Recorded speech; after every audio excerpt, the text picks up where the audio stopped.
Friends, power point coaching classes में आपका स्वागत है। मैं देवेंद्र सिंह कुशवाहा। चलिए आज अपन एवरेज जो औसत होता है उसके बारे में पढ़ेंगे। पहले उसके बेसिक के बारे में जानेंगे कि बेसिक क्या होता है। औसत का मतलब, बेसिक का मतलब होता है कि किसी भी संख्या, जितनी भी संख्या हो, आपको बराबर बराबर बांटना। मान लिया सात व्यक्ति हैं, सात व्यक्ति के पास मान लिया लड्डू हैं या फल मान लेते हैं, कोई फ्रूट्स हैं। मान ली एक व्यक्ति पर सात सात फ्रूट पड़ रहे हैं, प्रत्येक व्यक्ति पर सात फ्रूट पड़ रहे हैं, तो इसका मतलब ये औसत सभी का औसत कितना होगा? सात व्यक्तियों का औसत कितना हो गया? सात ही हो गया। अगर आपका योगफल निकालेंगे तो आपका मल्टीप्लिकेशन होगा, तब उसका योगफल निकलता है।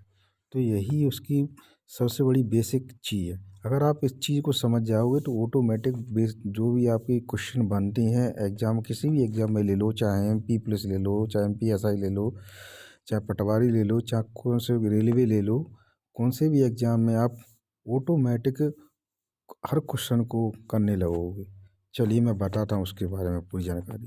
इसलिए आप देख रहे होंगे औसत का मूल सूत्र क्या होता है? औसत का मूल सूत्र होता है आंकड़ों का योगफल बटे आंकड़ों की संख्या।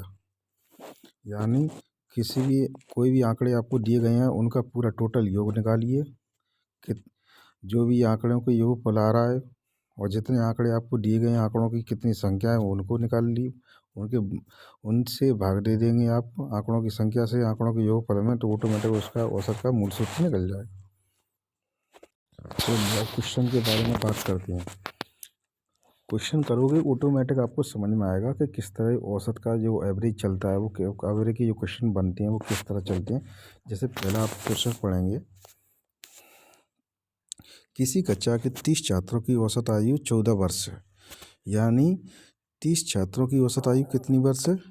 14 वर्ष। इसका मतलब ये है कि प्रत्येक छात्र की जो आयु बांट दी गई है वो कितनी बांट दी गई? 14 बांट दी गई है।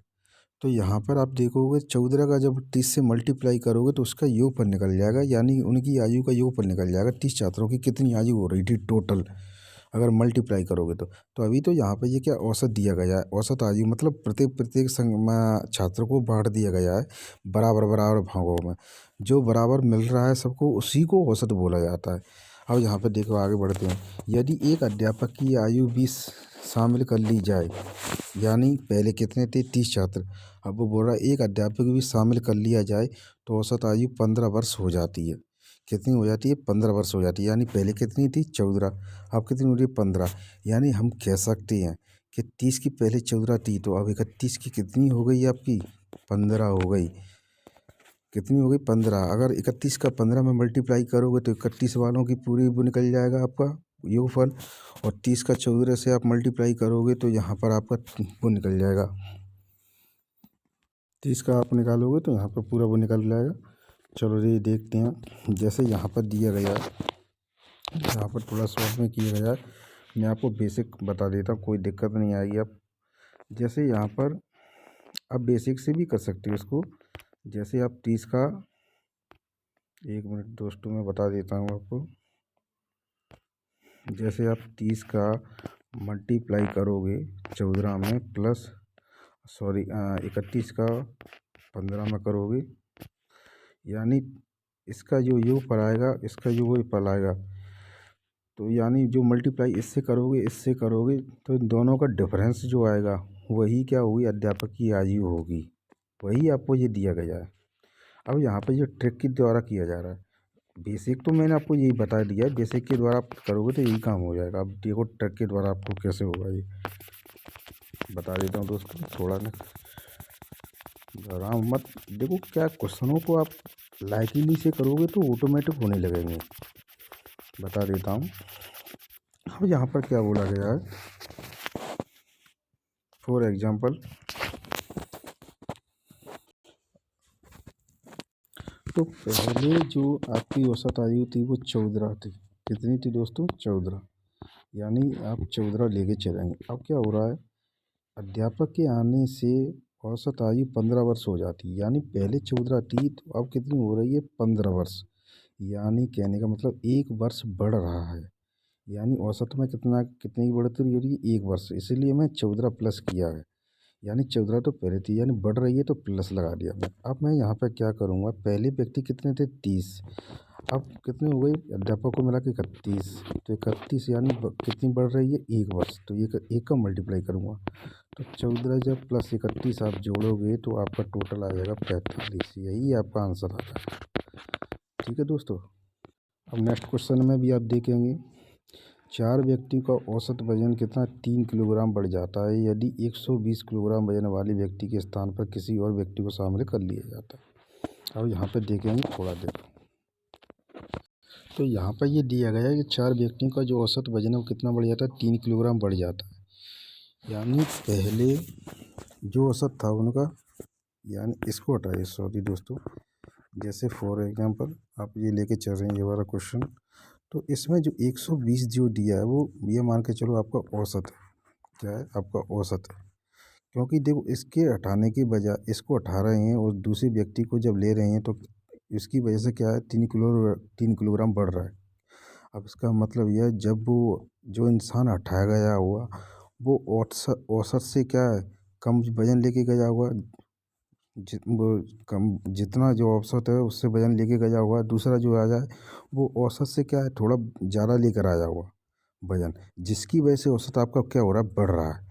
इसलिए मैंने यहाँ पे 120 प्लस किया है। 120 प्लस करने के बाद मैं जब करूँगा तो कितना बढ़ रहा है? 3 किलोग्राम बढ़ रहा है। 4 व्यक्ति वहीं की वहीं है, तो यानी 4 का आप मल्टीप्लाई करोगे 3 से, 4 तिया 12, यानी 120 और 4 तिया 12, तो आपका कितना हो जाएगा? 132। तो आपका यही आंसर रहेगा। यानी उसमें ये बताया नहीं गया है कि तो आने वाले व्यक्ति का वजन बताओ, उसमें ये पता है, तो आने वाले व्यक्ति का वजन हो जाएगा 132 किलोग्राम। अब अगला क्वेश्चन पढ़ते हैं। देखिए इसमें क्या दिया गया, 3 लड़कों की औसत आयु है 15 वर्ष। यदि उनकी आयु 3, 5, 7 के अनुपात में है तो सबसे छोटे लड़की की आयु क्या होगी? कुछ नहीं है, आपको देखो पहले आपको औसत दे दिया गया, यानी 3 लड़के दिए गए, 3 लड़कों का औसत कितना दिया? 15। तो आप जब 3 का गुणा करोगे 15 से तो आपका योगफल निकल जाएगा, यानी कितना आ रहा है? 15 × 45। अब यहाँ पर क्या दिया गया है? उनका अनुपात दे दिया गया, यानी क्या दिया गया? यदि उनकी आयु का अनुपात ये दिया गया है 3, 5, 7 के अनुपात में है, सबसे छोटी लड़की की आयु का क्या होगी? तो यानी सबसे छोटी लड़की की आयु पूछ रहा है, तो आपको कुछ नहीं करना है। जो योगफल दिया है वो आपकी औसत आयु का दिया है, यानी इनकी बराबर दिया गया है। तो आप जोड़ोगे 7, 5, 12, 12, 3, 15, तो 15 का मान आप कह सकते हो 45 है। ठीक है। अब आपका छोटी लड़की की आयु का क्या होगी? तो छोटी लड़की की आयु का अनुपात क्या है आपका? 3। तो यानी 45/15 इंटू 3, तो 15 तिया 45, 3 तरह का 9, यानी आपका आंसर क्या आ जाएगा? 9 आंसर आ जाएगा। देखिए दोस्तों, 9 आंसर आ गया आपका, यही आपका आंसर है। अब अगला क्वेश्चन देखते हैं। 4 बहनों की औसत आयु वो क्या है? 7 वर्ष है। यदि माँ की आयु शामिल कर दी जाए तो औसत आयु 6 वर्ष बढ़ जाती है, तो माँ की आयु ज्ञात करना। बहुत सिंपल क्वेश्चन है दोस्तों, कुछ नहीं है। देखो 4 बहनों की औसत आयु दे दी है 7 वर्ष, तो 4 का आप मल्टीप्लाई करोगे, 7 में 4 सत्ते, 7 चौक 28, तो आपका ये आ गया। अब क्या कह रहा है? माँ की जो आयु है शामिल कर ली जाती है, तो औसत आयु कितनी वर्ष से बढ़ जाती है? 6 वर्ष से। पहले कितनी? 7। तो 6, 7 कितने हो गई? 13 हो गई। और जो 4 बहनें थी अब उसमें उनकी माँ भी ऐड हो गई, तो यानी 5। तो जब 5 का आप मल्टीप्लाई करोगे, 5 तिया 15, 5 कम 5, 1 6, यानी 65 आ गया। तो आप 65 में से 28 घटाओगे, कितना आ जाएगा आपका आंसर? 65 में से जब आप 28 घटाओगे, सॉरी बता देता हूँ दोस्तों, तो 15 में 8 जाएंगी, आपकी कितनी बचेंगी? 7, 6 में 3 जाएंगे 3, यानी 37 वर्ष। 37 वर्ष आपका इसका आंसर आ जाएगा। देख लेते हैं, आपका आंसर जो 37 वर्ष आ गया। ठीक है दोस्तों। ठीक है दोस्तों, तो इसी प्रकार आपके हर क्वेश्चन, जो भी क्वेश्चन बनते हैं वो इसी प्रकार बनते हैं। बेसिक आप जब समझ जाएंगे तो ऑटोमेटिक आप क्वेश्चन कहीं से भी कैसे भी बन जाए आपको सॉल्व कर सकते हैं। अगर आपको ये आपको जो चैनल अच्छा लगा है तो लाइक करें, सब्सक्राइब करें। आपको जो भी वीडियो होंगी वो आपको प्रोवाइड की जाएंगी, ऑटोमेटिक आपको उनकी नई नई जो आपकी अपडेट मिलेंगी वो ऑटोमेटिक मिलती रहेंगी। इसलिए सब्सक्राइब करना ज़रूरी है दोस्तों।